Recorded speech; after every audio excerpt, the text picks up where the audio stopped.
आदाब नाजरीन, JKLE news में आपका खैर मकदम है। आइए नजर डालते हैं आज की खास खबर पर।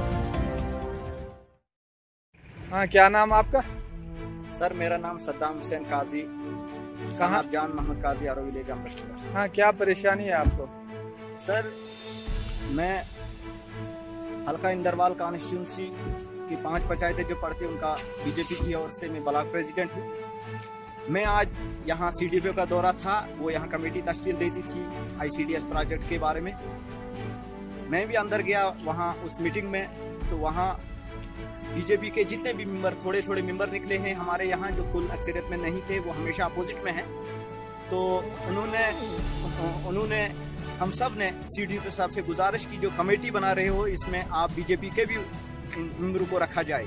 तो CDPO साहब ने इसे इनकार किया कि ये यहाँ आपका यहाँ नहीं चलेगी और यहाँ सिर्फ सरपंच हजरात को ही हम आगे लाएंगे। और हमने उनको कहा कि आप बीजेपी को क्यों इग्नोर कर रहे हो, तो उन्होंने हमारी बात नहीं सुनी और वहाँ से हमें कहा कि आपके खिलाफ हम पर्चा चलाए।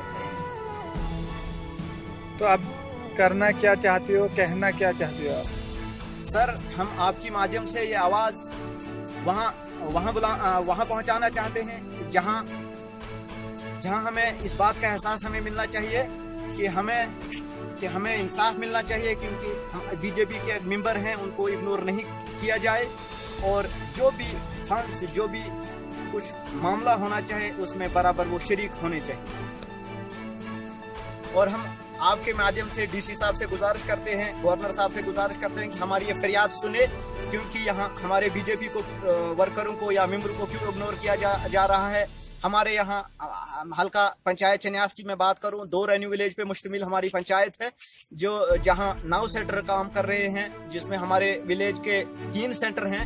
तो हमने CDPO साहब से यही गुजारिश की थी कि कम से कम हमारे रेन्यू विलेज का भी एक मेंबर इस कमेटी में रखा जाए, ताकि डेवलपमेंट में वो भी साथ साथ शरीक रहे। लेकिन उसने हमारी नहीं मानी, इसलिए हमारी यही गुजारिश है।